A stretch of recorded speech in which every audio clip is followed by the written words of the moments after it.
alguien me dirá, ¿cómo es posible un título como el de hoy? Diálogo teológico hispanoamericano. Bueno, quiero deciros que es mi convicción bíblica profunda para nuestro mundo de pensamiento y reflexión hispana. El mundo sajón inglés piensa de una manera. El mundo sajón alemán piensa de otra. El mundo hispano piensa de otra. Simplemente como introducción a todo esto, el teólogo alemán o el teólogo inglés, mejor esto puede empezar por ahí, por la dependencia tremenda que se está teniendo con el norte. Me parece muy bien. Yo leo mucha teología americana. El teólogo inglés nunca pregunta, siempre afirma. Jesucristo es Dios. Para justificarlo, textos bíblicos, y al final llega a una conclusión. Jesucristo es Dios. El teólogo alemán nunca afirma, siempre pregunta. ¿Jesucristo es Dios? Y sobre esta pregunta discurre, dialoga, gestiona, se proyecta, acude a distintos lugares, y cuando termina un compendio de teología es un señor compendio de reflexión teológica. La teología hispana, van a decir, pero si esto no existe, si el Evangelio hace 4 días, pero no podéis olvidaros que Hispanoamérica tiene una trayectoria de la Iglesia latina histórica. Y en la teología latina hay conceptos y verdades que no han sido elaboradas y expuestas más que por la Iglesia latina. Nosotros hemos olvidado esto y hemos entrado en una dependencia lógica, porque los misioneros que vienen al mundo hispano, ¿qué son? Ingleses o americanos. Americanos para esta zona, ingleses para España especialmente. Y naturalmente los profesores que enseñan Biblia llevan al alumno al pensamiento y a la reflexión suya. Bendito sea Dios por esta teología. Y yo quiero mantenerla y honrar a los teólogos ingleses o americanos que nos enseñan teología. Pero el razonamiento teológico se produce en el mundo hispano cuando personas preparadísimas en la teología histórica católico-romana, como hablaba del doctor Lacueva, pasan al mundo evangélico. Y con ellos viene el pensamiento teológico profundísimo de la Iglesia latina, que es un razonar de teología diferente al pensamiento sajón. Nosotros necesitamos, es mi convicción, anticipo esto, Hispanoamérica necesita comenzar a pensar teología con mente hispanoamericana. Y no estoy hablando de la teología de la liberación, que es un proyecto teológico que tiene sus más y sus menos y que en cierta medida ha llegado a contaminar ciertas partes de la teología. Ni estoy hablando tampoco de la teología de la prosperidad, ni de la teología del relativismo. Estoy hablando de teología bíblica seria. Y claro está, gente como los teólogos católicos romanos, especialmente en la Iglesia latina, no existen en el mundo evangélico. ¿Por qué? Pues muy sencillo, señores, porque llevan 2000 años estudiando, porque tienen las mejores bibliotecas posibles, porque la patrística está en sus manos y los orígenes de las doctrinas están a su disposición. De manera que nosotros, el gran desafío del tema es precisamente esta. Podemos iniciar una andadura que converja en una reflexión teológica hispanoamericana, evangélica, bíblica y fundamental. Yo creo que sí. El apóstol Pablo, cuando escribe la carta a los colosenses, no hace falta que lo busquéis, ahí al final de la carta hace una recomendación muy interesante. Y le dice que la carta que os escribo a vosotros la lean también los de Tesalónica, a Colosenses, los laodicenses, y que la de ellos la leáis vosotros. Es un compartir del mismo procedimiento espiritual, bíblico, instructivo entre dos congregaciones. Así debiera ocurrir con las iglesias hoy. Compartir la teología es una enorme necesidad porque enriquece. Y cuando hablo de teología, estoy hablando de la ciencia suprema que estudia a Dios, sus cosas, y elabora los postulados finales de la fe firme que nosotros debemos creer. Cuando hablamos del diálogo, tengo que hacer una introducción brevísima. Yo sé que todos conocéis bien teología y todas estas cosas, pero hacer una breve introducción. Las doctrinas bíblicas no surgieron de golpe, ni siquiera por los apóstoles. Toda la doctrina bíblica es el desarrollo del pensamiento de Jesús, ¿verdad? Estoy hablando del Nuevo Testamento. Sí. Ningún apóstol escribió nada que no haya tomado del pensamiento de Jesús. Pongo un simple ejemplo. Jesús dice: en esto conocerán que sois mis discípulos si tuvieseis amor los unos para los otros. ¿De dónde sale el capítulo 13 de la carta primera a los Corintios? Es elaborar el pensamiento de Jesús. Jesús dice: Padre, que sean uno, como tú en mí, yo en ti, yo en ellos, que sean uno en nosotros, para que el mundo crea. ¿De dónde surge el capítulo 4 de la carta a los Efesios?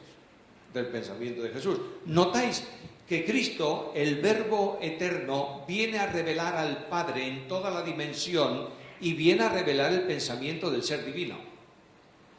Nadie puede expresar a Dios en la dimensión infinita de su condición si no es Jesucristo, que siendo Dios se hace hombre. Ahora notaréis algo, y es que el diálogo infinito de Dios viene al encuentro del hombre en diálogo humano. Dios se expresa sus verdades eternas en palabras de hombre y en garganta de hombre, para darnos un abrazo de gracia con brazos de hombre y marcar huellas de hombre que yo puedo seguir en el decurso de mi vida. Porque la teología, que produce simplemente hinchazón de cabeza, pero no produce condición de vida, no es una buena teología. La teología tiene que hacerse vida en la experiencia del creyente. Si no se hace vida, no vale para nada.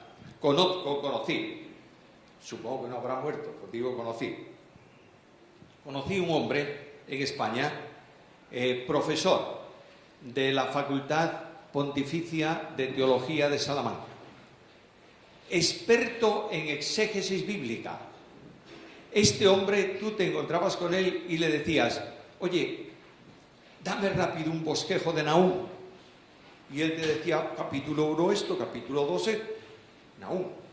Hablabas con él y decías: mira, hay por ahí un texto que dice, y dabas una cita, y dice: me suena a Ezequiel. Ahí estaba.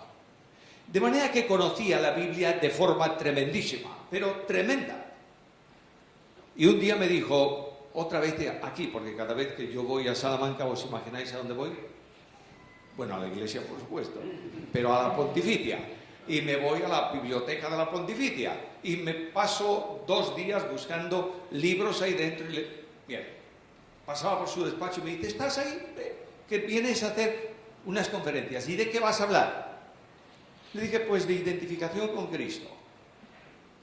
Me dice: ¿tú crees todo lo que predicas? Le dije: naturalmente, si no creyese todo lo que predico, no lo predicaría. Y dice: te admiro, porque yo no creo ni el 70% de lo que enseño. Conocía la teología, conocía la Biblia, pero la Biblia no lo tenía él. Necesitamos recuperar en un diálogo teológico algo esencial: la verdad de la Biblia.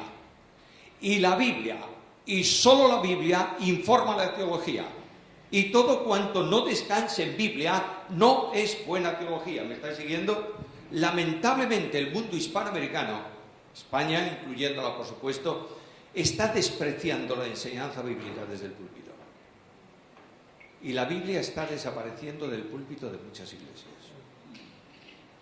Y los mensajes de exposición bíblica han sido sustituidos por mensajes motivadores. ¿Oísteis alguna vez esto? ¿Y qué es un mensaje motivador? Bueno, leo un texto, porque hay que leer la Biblia, hablo de lo que me parece mejor para agradar a la iglesia, y al final le digo a la iglesia, sois todos muy buenos, podéis hacer vosotros la obra, en lugar de decirles, sois unas calamidades, y el único que puede hacer la obra es Dios. ¿Me estáis entendiendo? A veces exagero un poco en lo que estoy diciendo. Necesitamos volver a la Biblia sin condiciones. Sin condiciones. Ahora, cuando hablamos de teología, necesariamente estamos hablando de doctrina. La palabra o la doctrina bíblica, decía hace un momento, que no nace de golpe. Surge a través de una larga reflexión de los mismos hombres de Dios. En el Antiguo Testamento los profetas estaban pensando en qué tiempo y de qué está hablando. Y el Espíritu le decía, no es para vosotros. Bueno, iba a otra cosa. Pero en el Nuevo Testamento el desarrollo de la doctrina es pleno. Aunque hay cosas difíciles de entender, el apóstol Pedro lo dice, y hay reconciliaciones doctrinales imposibles. Quiero ponerte un simple ejemplo.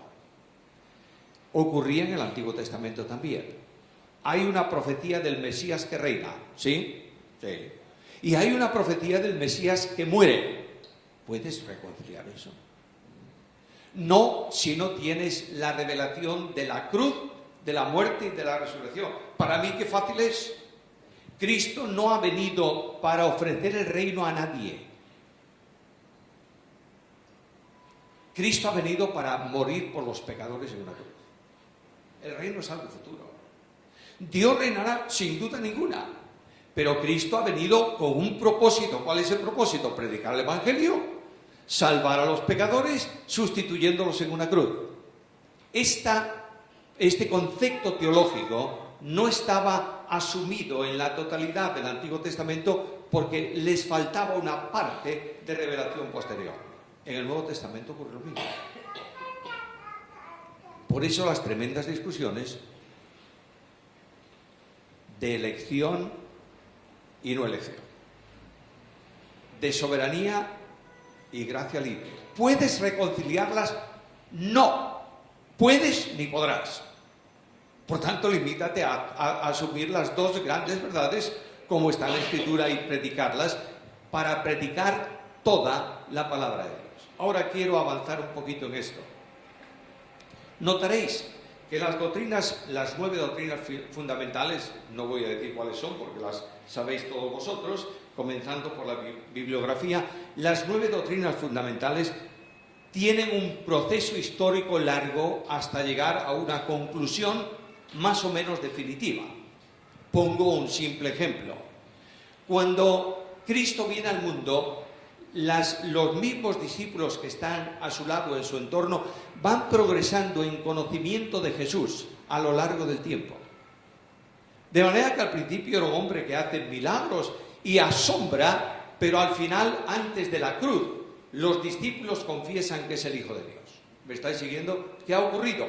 Pues ha ocurrido una reelaboración de pensamiento a lo largo de un tiempo en contacto con Jesús. Muy bien. Jesús se va al cielo. Todos los creyentes somos muy duros de mollera. Mollera decimos en España. No sé si tengo que reciclar el idioma aquí en Argentina. Bien. Todos nosotros somos muy duros porque estamos autoconvencidos de que lo que nosotros creemos individualmente es la única verdad. Y esto no es así. De manera que aquellos creían que el reino estaba vinculado al Mesías y el Mesías no podía pasar por la tierra sin establecer el reino. Cristo les habla de la cruz, de la resurrección, del reino. En los 40 días que se apareció a los discípulos, en las apariciones, dice Hechos, que les habló de qué cosa, del reino. Cuando va a ascender a los cielos, ¿qué le preguntan los discípulos? ¿Restaurarás el reino? ¿A quién? A Israel. Ahora, no habían entendido nada, porque la teología histórica condicionaba el pensamiento y producía un contraste con Jesús. Bien, Jesús les dice, vosotros vais a quedar sin esa respuesta porque no es para vosotros, la respuesta es un tema de Dios. Vosotros vais a quedar esperando y yo enviaré el Consolador. A él le queda la tarea de hacer en vosotros lo que yo no he terminado de hacer en 3 años. Y él os va a conducir ¿a qué? A toda verdad. Pero para conduciros a toda verdad, ¿tomará de quién? De lo mío. Esto es otra verdad bíblica inequívoca, ¿verdad? Ahora, tú observa, por favor, la teología de hoy. Hay muchos grupos que buscan el poder absoluto de todo. ¿En quién? En el Espíritu Santo. ¿Es así o no? Sí. ¿Acaso el Espíritu Santo no es la persona divina que comunica poder? Naturalmente que sí. ¿No está presente en la vida de los cristianos? Está. ¿No debe dirigir la iglesia? Sí, debe hacerlo. Y todas estas cosas. Pero cuando Pablo está en la cárcel da una idea teológica importantísima de este asunto. ¿Y qué dice? Todo lo puedo en Cristo que me fortalece.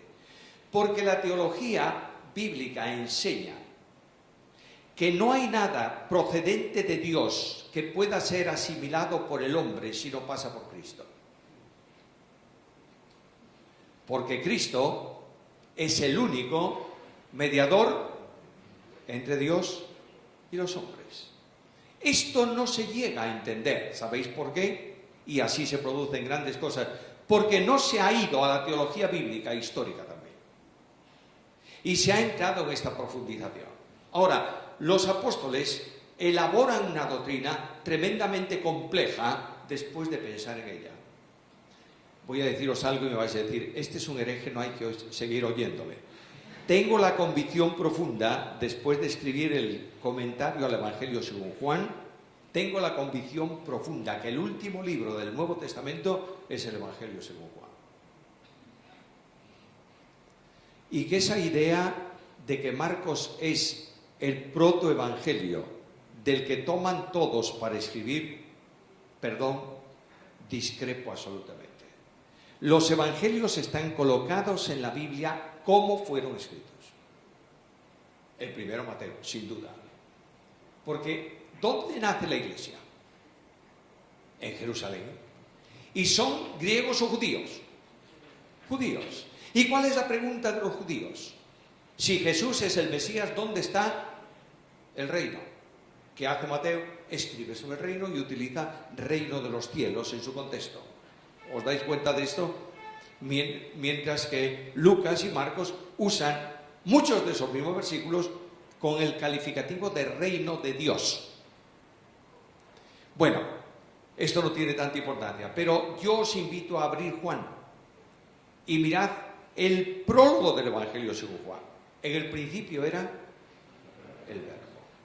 Y el Verbo era con Dios. Y el Verbo era Dios. El contenido cristológico de ese versículo es de tal dimensión que ninguno de los escritores del Nuevo Testamento lograron expresarlo de esa manera. Pero llegas al versículo 14 y Juan se da cuenta de que no puedes hablar solamente de deidad. Y dice, y aquel Verbo fue hecho carne y habitó entre nosotros y vimos su gloria. Ahora, ¿cuál es la gloria? No la del reino.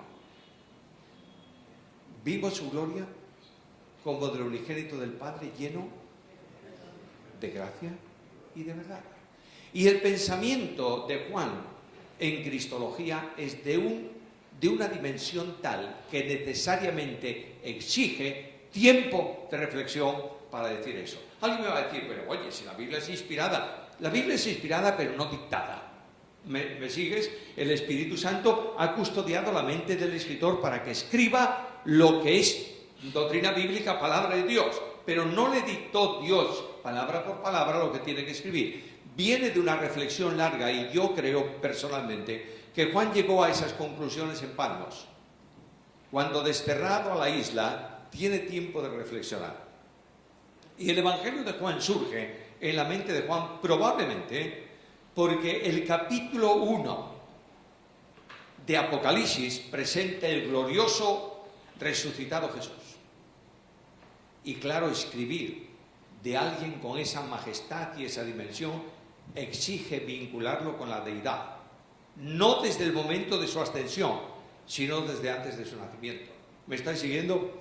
De ahí que el Evangelio sea la reflexión teológica de un hombre que tiene que resolver y dar respuestas al contenido teológico para que la gente lo siga. Bien. Voy a saltarme bastantes cosas que tengo ahí, porque si no llegaremos al final del tiempo y yo no llegaré ni a la cuarta parte. El principio de la estructura teológica comienza simplemente por la escuela bíblica. ¿Cómo? Abre Hechos de los Apóstoles, capítulo 1. Y verás que los hombres, capítulo 2, verás que los hombres recién convertidos, las mujeres, se reunían en el templo todos los días. Cuando tenemos más de una reunión semanal, ¿qué problema? Y si hay una reunión especial, problema serio. Bueno, ellos se reunían todos los días y seguro que lo hacían a la hora más inconveniente para toda la gente, porque el resto del día el templo estaba bastante lleno de gente. Y hay un grupo de por lo menos 3.000 personas. Poco más adelante 8.000. No quiero decir que todos al 100% fuese, pero era un grupo numerosísimo. ¿Qué hacían? Bueno, comunión cristiana, relación fraterna y doctrina bíblica. No perdían el tiempo. Los apóstoles enseñaban doctrina.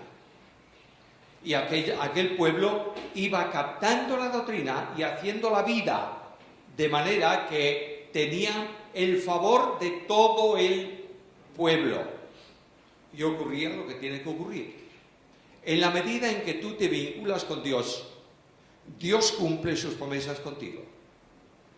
Y el Señor añadía cada día a la iglesia los que iban siendo salvos.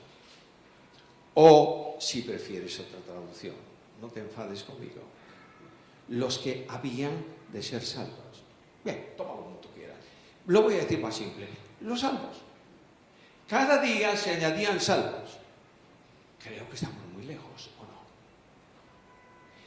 Porque hay dos pilares esenciales en aquella iglesia: oración y Biblia. Estos dos pilares han fracasado en el mundo hispano.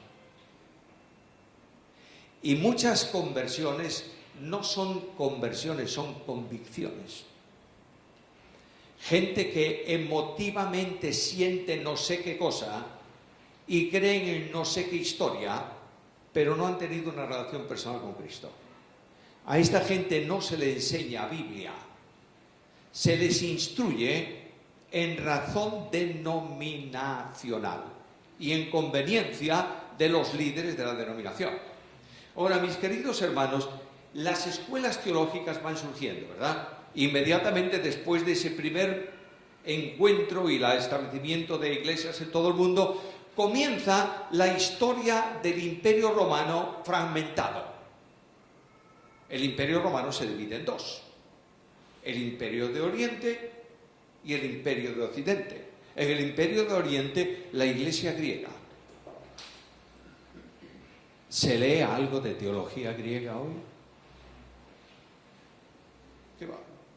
No sabemos ni quiénes eran los de la iglesia. Si preguntas en una iglesia quién era Clemente o quién era Orígenes, bueno, Orígenes es el principio de algo. No.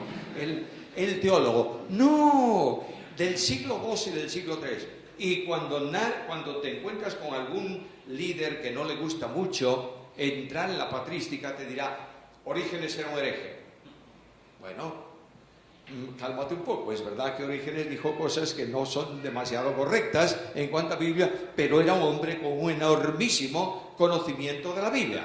Es así, y ahí comienza una escuela teológica alejandrina y luego después la escuela teológica antioquena, etcétera, etcétera. Y tenemos una gran estructura teológica en el mundo griego. Los griegos, la escuela teológica griega avanzó hasta donde fue necesario, pero se quedó ahí. Por ejemplo, definición dogmática acerca de Trinidad es fantástica en la escuela griega. Pero la escuela latina nace tomando principios desde esa escuela y pasando al mundo greco-romano, especialmente al mundo romano. Y ahí tenéis padres de la Iglesia como Agustín de Hipona y otros, estoy hablando ya más recientes, que fundamentan teológicamente la estructura de la escuela de teología latina. Esa escuela de teología latina tiene una ventaja grande sobre las otras escuelas, y es que incorpora la filosofía a la teología, sujetándola a la teología y no la teología a la filosofía. Oh, qué rollo dijiste, pero tú. Es decir,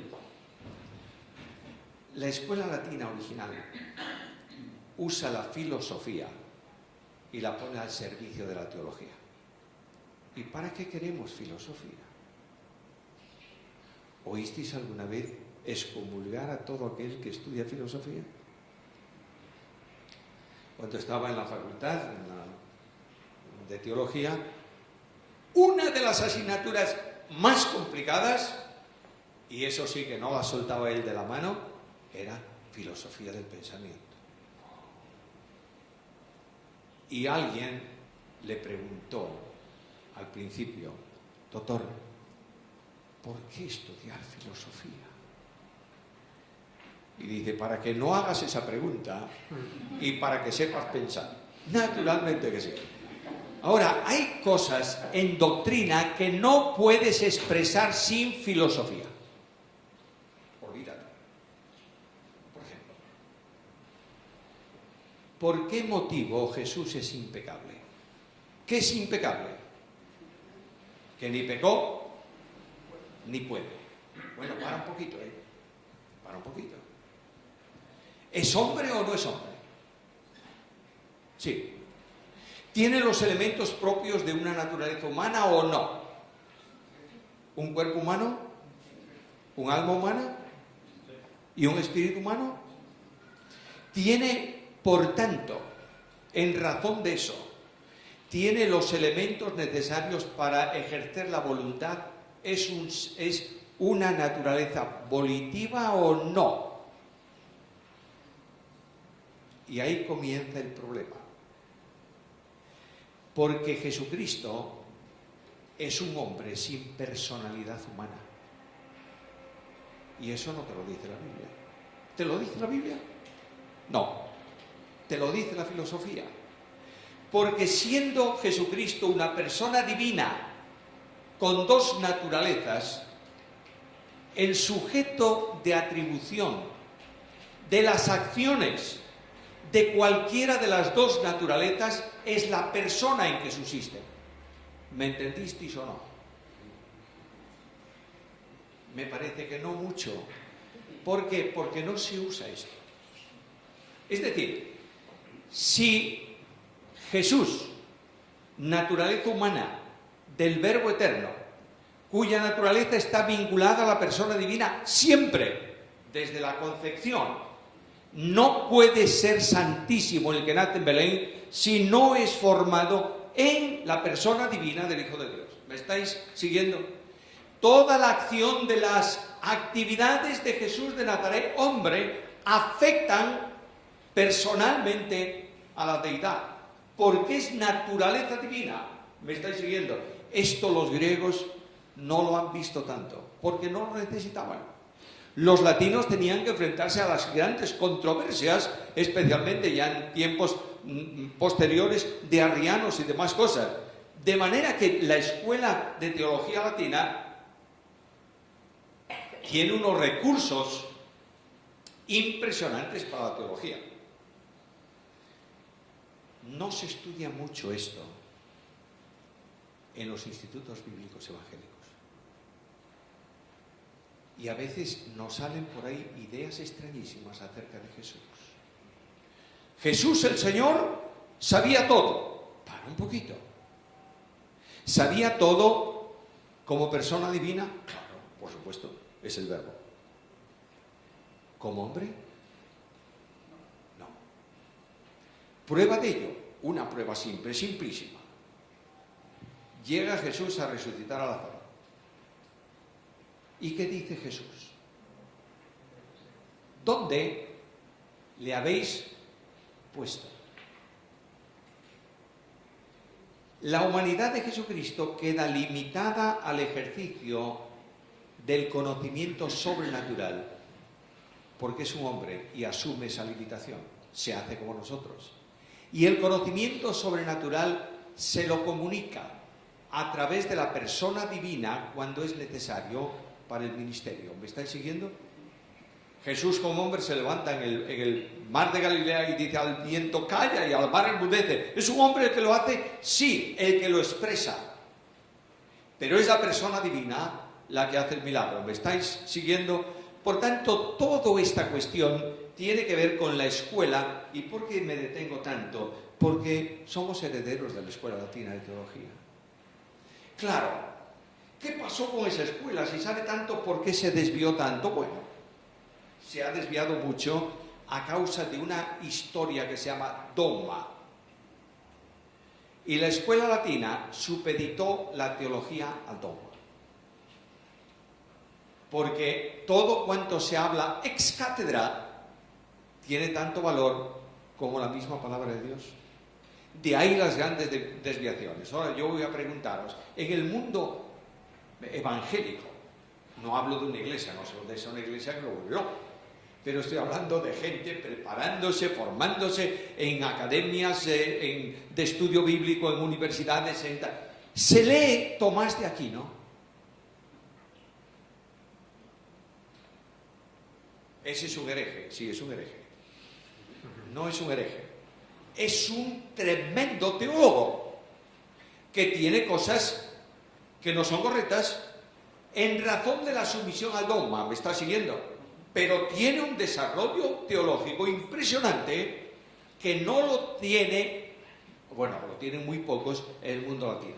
Tenemos, por tanto, una razón potencial para hablar de una teología latina. ¿Me estáis siguiendo?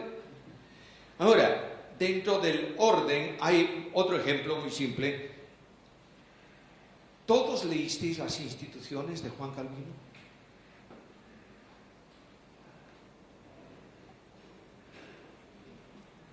Pero muchos se atreven a decir que Juan Calvino dijo, para pegarle un palo a Juan Calvino. Y dicen lo que Juan Calvino no dijo nunca. Hablando con un chico joven en una iglesia en Argentina, me viene corriendo después del culto y me dice, tenemos que volver no a la Biblia, al Evangelio bíblico. Bueno, ¿y qué es el Evangelio bíblico? El Evangelio bíblico es el Evangelio de la gracia soberana. Amén, es lo que yo predico. ¿Y qué más? Dime algo más. Porque toda esta congregación hay que preguntarse cuántos son salvos porque no les predicaron el Evangelio bíblico. Y le dije, ¿y tú qué quieres hacer? Decirle al ancianito que va saliendo por esa puerta que si no creyó en el Evangelio bíblico se pierde. No seas necio. Todas estas grandes discusiones son buenas para un comedor de teólogos, pero el púlpito tiene que estar nutrido por la palabra comprensible para todos. Bien, volvemos a nuestra escuela. Ya tenemos la escuela griega, déjala ya tenemos la escuela latina, déjala por acá, y ahora viene la reforma. Y claro, cuando viene la reforma, ¿qué es lo que hace la reforma? Desempolvar la Biblia por fuera, sacar el polvo de la tradición, el lastre de la historia y decir, señores, ¿volvamos a qué? A la Biblia. Muy bien, pues volvamos a la Biblia. Pero ¿dónde nació la reforma? En Alemania. ¿Quién fue el teólogo que comenzó a estudiar Biblia aplicada a la fe? Martín Lutero. ¿Y Martín Lutero estudió todo? No. Los reformadores no estudiaron todo. Los reformadores estudiaron urgente. Martín Lutero estudió justificación por la fe. De modo que tú tomas las obras de Lutero, Romanos y obras de Lutero de este tipo, y es una joya completa la deducción filosófica también de la justificación por la fe. Porque justificación por la fe lo creemos pero no lo predicamos. Porque justificación por la fe es muy complejo entenderlo fuera del alcance teológico profundo y de la filosofía. Es muy difícil. Porque no estamos hablando de una obra, estamos hablando de un reconocimiento, y es muy diferente. Llegamos al problema, viene Juan Calvino. ¿Y qué estudia Juan Calvino? Bueno, salvación por gracia y seguridad de salvación. Muy bien. Juan Calvino ha dicho que Dios escogió a unos para salvación y a los que no escogió para salvación se van al infierno. Eso Calvino no lo dijo nunca. Eso segundo nunca. Lo que sí es cierto es que en la Biblia hay una teología de la elección. Reconócelo. El apóstol Pablo dice que fue elegido ¿desde cuándo? Desde el vientre de su madre. ¿Y fue salvo? Sí. ¿Y por qué? Porque Dios quiere. Pero ¿y por qué no otro? Bueno, porque no quiso. De modo que Dios quiere, lo hace. Pero lo que yo encuentro en la Biblia es que Jesucristo el Señor dice que Él vino para salvar a todos los que le reciban. ¿Lo dice la Biblia o no? Bueno, pero necesitan una asistencia. Todos necesitamos una asistencia. Porque la conversión exige una respuesta de fe en obediencia incondicional a un desobediente por naturaleza. ¿Me está siguiendo? Por tanto, todo esto es una teología bastante compleja. Ahora bien, todo ese problema que se ha planteado y se plantea en la neorreforma de hoy, que está alcanzando, creedme, en el mundo hispano, cientos de jóvenes. Cientos de jóvenes que han salido de institutos bíblicos que le dan parte de la verdad y que le prohíben investigar la otra parte. Perdonadme que sea tan franco con vosotros. Hay centros bíblicos que prohíben terminantemente leer las obras de Calvino. Bueno, ¿qué hace un joven que sale de ese centro bíblico? Buscarse las obras. Y como no se la han explicado, se va como el péndulo al lado contrario. La filosofía ayuda a entender una cosa que resuelve en gran medida ese conflicto entre elección y libre gracia. Y es la doble sustitución de la cruz. En la cruz se produce una sustitución potencial y una sustitución virtual. La sustitución potencial hace salvable ¿a quién? A todo hombre, a todo el que crea. La sustitución virtual salva al que cree. ¿Me está siguiendo? Por eso Marcos dice que Cristo murió por algunos y Pablo dice muchas veces que murió por todos.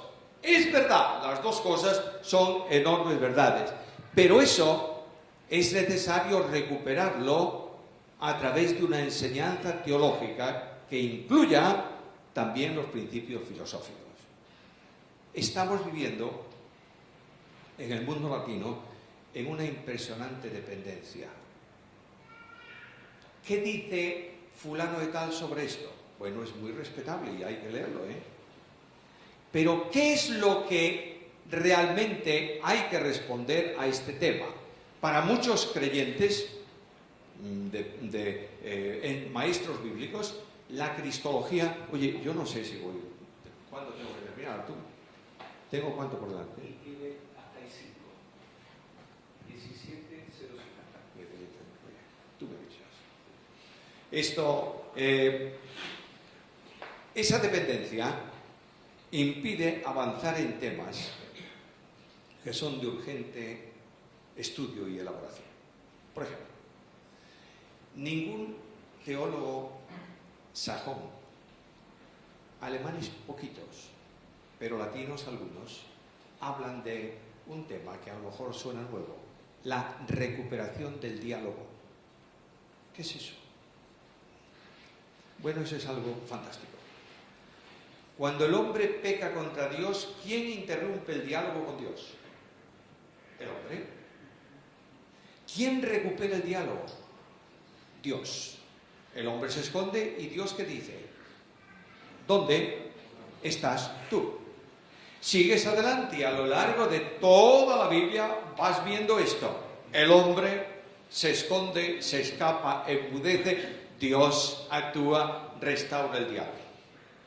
Dios tiene un pueblo que va a ser su hijo, ¿verdad? Sus hijos. Un pueblo de ciudadanía celestial. Nuestra ciudadanía en los cielos. Dios quiere mantener un diálogo permanente con ese pueblo.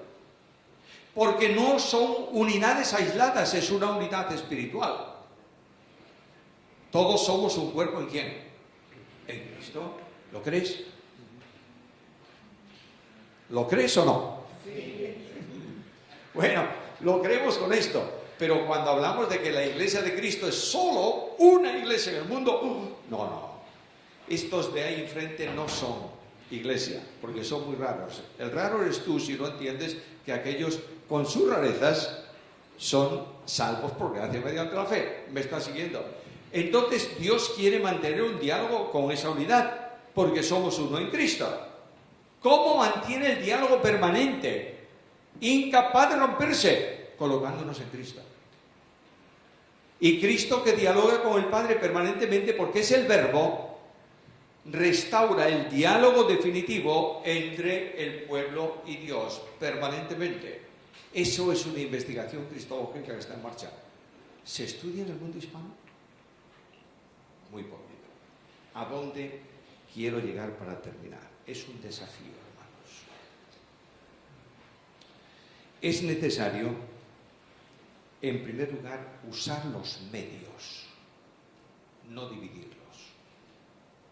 De manera que cuando hablamos de usar los medios, yo abro mi instituto bíblico aquí, el otro abre su instituto bíblico 4 cuadras más allá, el otro su instituto bíblico en la esquina de la calle. 3 institutos bíblicos. ¿Dónde está el profesorado para esos institutos? Y además, ¿dónde están las bibliotecas de investigación para esos institutos? ¿Dónde están? Sorprendentemente, Hispanoamérica tiene un hambre impresionante en teología y en Biblia. Un dato, la escuela bíblica online de escrituras en España, el 60% de los alumnos son hispanoamericanos. Y los profesores españoles. Es hora de comenzar a romper los moldes de la división. Y hay que enseñar Biblia por las personas que Dios ha capacitado para enseñarla. Y usar un diálogo teológico de puente entre las naciones hispanoamericanas y España también. ¿Cómo? Pues, por ejemplo, imagínate que ponemos en marcha una revista electrónica, no cuesta dinero, no hay papel, pero es una revista teológica, donde personas con mucha capacidad escriben un artículo que puede leer todo el mundo hispanoamericano. ¿Creéis que eso es posible? Pues sí, pero para eso tienes que entender que el que lo escribe no es un hereje. No sé si me estáis entendiendo, y esta palabra a lo mejor la estoy usando demasiado. Pero no, este no, porque resulta que estudió teología en la Universidad Pontificia. Bueno, pues pobrecito, pues estudió teología. ¿Y es un buen creyente? Es un buen creyente. De manera que esto es una de las cosas, medios. Tenemos que tener una relación más firme entre Hispanoamérica y España, para que las personas puedan desplazarse de un lado a otro en algún congreso, en alguna convención, en alguna cosa de estas, y prestar la ayuda necesaria para la formación de teólogos hispanoamericanos. Los hispanoamericanos necesitan el conocimiento urgente de lenguas bíblicas a fondo. Me sorprende ver cuántos expertos en griego hay en las iglesias, ¿verdad? El verbo está en aoristo. Y se quedó tan tranquilo. Y la viejita del segundo banco dice, ¿qué dijo? No, no se preocupe, señora, déjelo, no se preocupe. No uses lo que no debes en el sitio en que no debes. Pero hay que estudiar griego, y el griego no se estudia en casa, simplemente.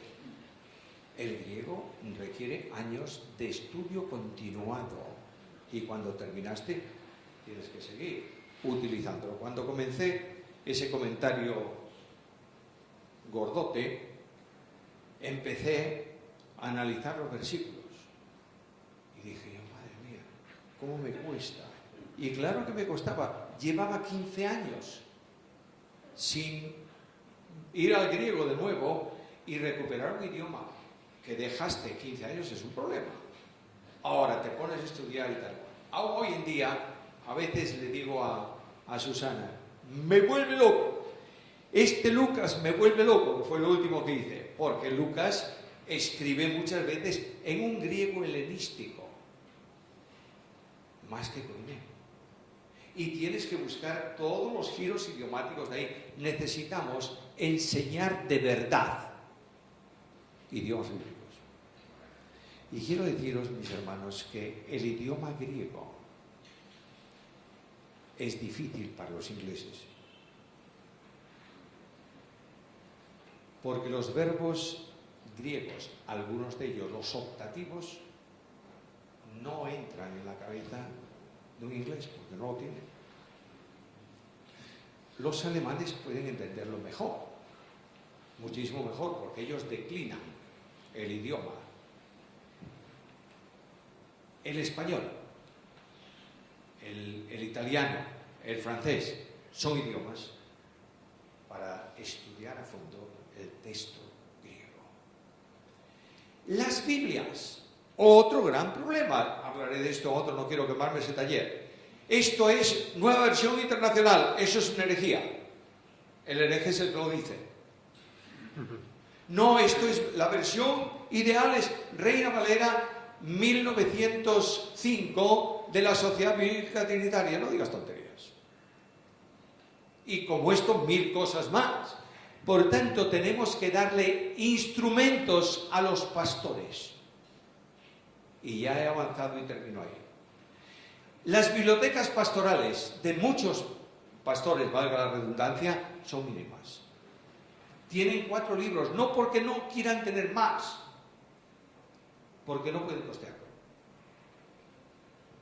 Pero las iglesias debieran tener un sentido común de habilitar biblioteca pastoral si quieren que su pastor enseñe en la congregación lo que tiene que enseñar. Y como esto, 1000 cosas más. Bueno, quiero estudiar griego bíblico, soy un hombre hecho y derecho, firme en doctrina, tal. Quiero estudiar griego. ¿A dónde voy? Pues yo te diría que si puedes, vete a la Pontificia de Salamanca. O a la Pontificia de Roma, pero especialmente a la de Salamanca. 5 años de idiomas bíblicos. Cuando sales de ahí, manejas latín, griego, arameo, como si fuese castellano. Necesitamos enviar a la gente a donde le enseñe. ¿Me estáis siguiendo? Y hacer un esfuerzo para esto. Y finalmente, comenzar de una vez con el diálogo teológico. No sé quién puede promoverlo, coordinarlo y orientarlo en Argentina. Tal vez sociedades bíblicas. Esto con una convocatoria grande, interdenominacional, que alcanza a todos y decir, empecemos por poquito.